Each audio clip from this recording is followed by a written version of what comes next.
Hello, welcome to my kitchen. Today I'm making a beautiful red velvet cake. I just don't think you can have Christmas without serving a red velvet cake. And this recipe is my absolute favorite. Sweet Christy, who has worked with my husband for over 20 years, wrote this recipe out for me. I've had countless red velvet cakes in my lifetime, and I've made several, and I've never had one better than hers. And I'm going to share it with you, and I know that you're going to love it as much as I do. Now, I'm going to keep this handy. Red velvet cake is simple to make, but there are some steps to it, and you got to follow the steps.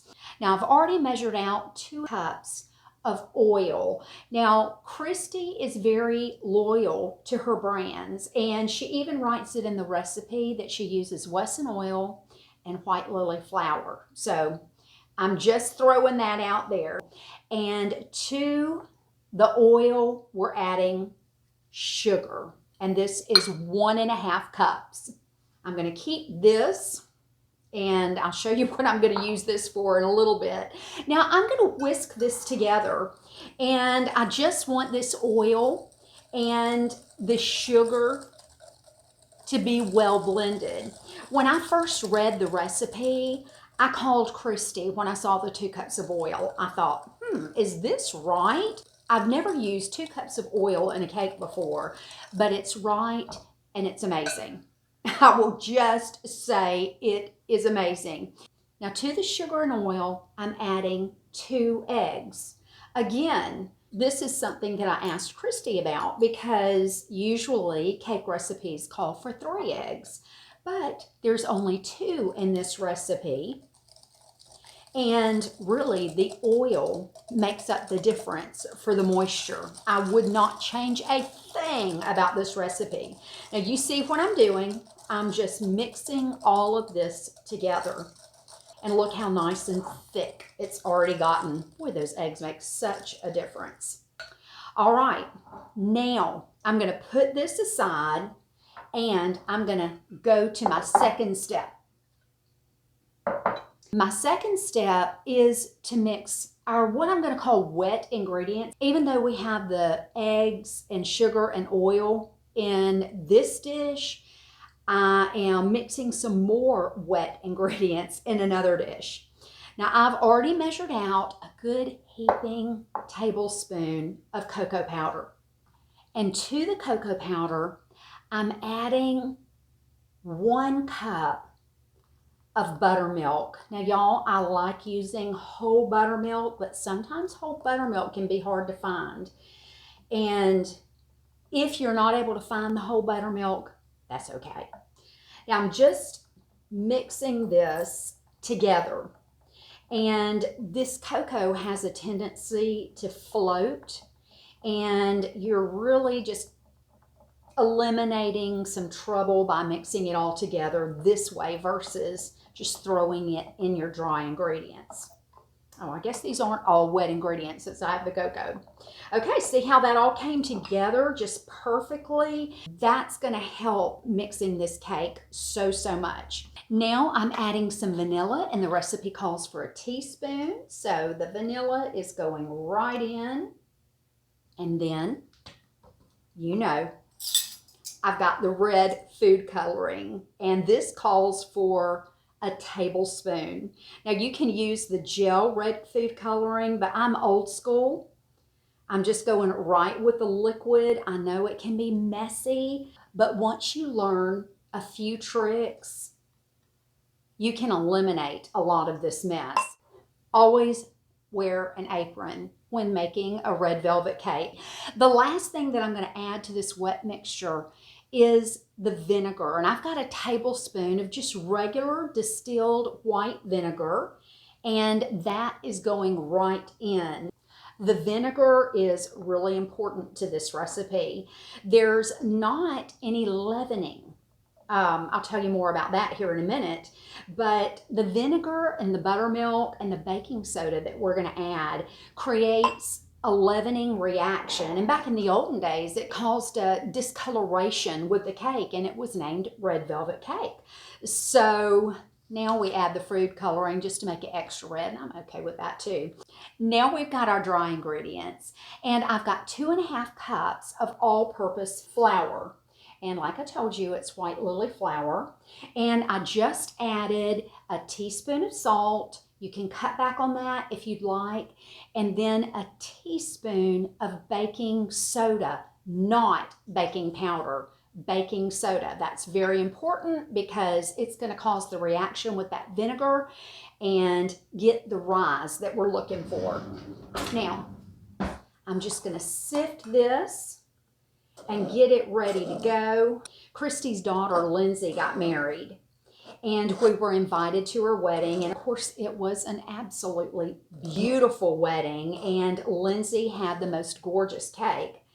And the groom requested for his groom cake, Christy's red velvet cake. And we had it, and I'm telling you what, we just could not get over how good that was. And from now on, whenever I make a red velvet cake, it will always be Christy's red velvet cake. There we go. That is all nicely sifted together. Now I'm going back to my oil and eggs. I'm not using a mixer. I'm going to mix this with my whisk. I feel like it's a little safer with the red food coloring. And this is going right in. Ooh, be careful because this can splash on you. And that's one of the reasons why I don't use a mixer, because little flecks of it can go everywhere, and y'all, this will stain. And I'm just going to give this a little head start. You can mix this all you want before you add your flour. You never want to overmix a cake because of the gluten, but the gluten's in the flour, so we can mix as much as we want to on this end. I'm getting all this together, and this looks great. Now, I'm going in with my flour, and I'm going to add about half of it or more. And I'm going to go ahead and just get this incorporated into this batter. That's one of the reasons why you want to sift this flour, because you don't want any lumps. Since we're not using the mixer, it's just really important not to skip sifting the flour. Let's just go ahead and get the rest of this right in. Oh, doesn't this look beautiful? I can't wait to show you the finished product. Oh my goodness, this is just an award-winning cake, in my opinion. Now, I do not in any way want this to get on anything, so I'll just put this right here in that bowl and wish me luck. Now, I want to just make sure that everything is pulled from the bottom and that we don't have anything stuck. But the good thing is that we added all of our wet first and our flour last, so usually there's not any stuck on the bottom. And look at this batter, y'all. Isn't it beautifully perfect? Yes. Okay, I'm going to move this. In the sink that goes. Now, I've already prepared my 3 cake pans. Now, this makes a 3-layer, 8-inch cake, but I like to make a 6-inch cake. It's the same size cake, it's just a little taller, and you'll have the same amount of servings, but to me, it makes a prettier cake because this doesn't rise like a lot of your cakes do. This is a little bit of a denser, moister cake, so putting it in the smaller cake pans, to me, just really is a winner, and you'll see that. Now, I told you I kept out my measuring cup, and I'm going to dip out 1 cup, and I'm going to be very careful. And that goes into my first cake pan. And now another cup. And you know where I'm going with this. This is just a great way to keep your layers even. By the way, I've prepared my baking pans with some parchment paper. I always put parchment paper on the bottom of my cake pans. It keeps your cake moist and you never have to worry about it sticking. Okay, so now I'm going back with another cup, and usually it's 2 cups per cake pan. And there you go. I want to clean off any drips. Just make sure that I don't have any of that red food coloring that is somewhere unseen, because I promise you, you will see it later. It shows up in the most mysterious places.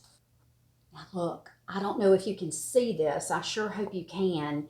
The bubbles are already starting to happen, and that's the baking soda and buttermilk and vinegar, and it's starting to rise. Now, since I'm using the 6-inch cake pans, I'm going to cook this a little longer. If you're doing the traditional cake, the 8-inch, you're going to cook it for 20 to 25 minutes. This may cook for 25 to 30 minutes. When it pulls away from the sides and you insert a toothpick and it comes out clean, you know it's done.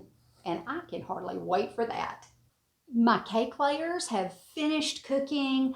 I've let them cool down completely, and I even let them sit in the refrigerator for just a little bit, making sure they're completely cooled through and that there's absolutely no heat whatsoever.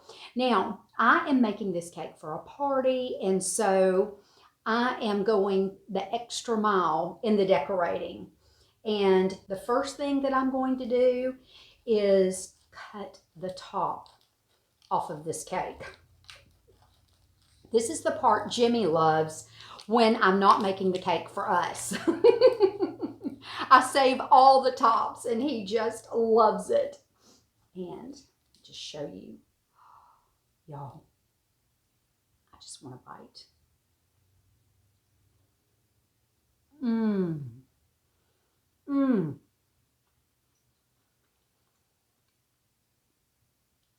The top just has that little bit of sugar crunch, and the inside is so moist and delicious. This recipe is the best I've ever had.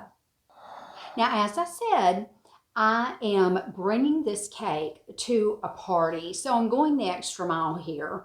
And I placed a little bit of my cream cheese frosting on the cake platter, and then I have a dolly, and I'm going to place that right in the middle, and this is just going to help that dolly from slipping everywhere. Oh yeah. And I'm going to take just a little bit more frosting, and I'll put right in the center. This looks perfect. Now, I will say that I'm using a cream cheese frosting. I'm putting the recipe for the cream cheese frosting in the description, and I did make a double batch. I've got this, I've filled my piping bag, and I even have a little bit more so that I can put it on Jimmy's cake toppers. So it makes more than you need, but when you're doing some fancy decorating, you always want to have just a little bit more. Now, let me take this cake and I'm going to turn it over.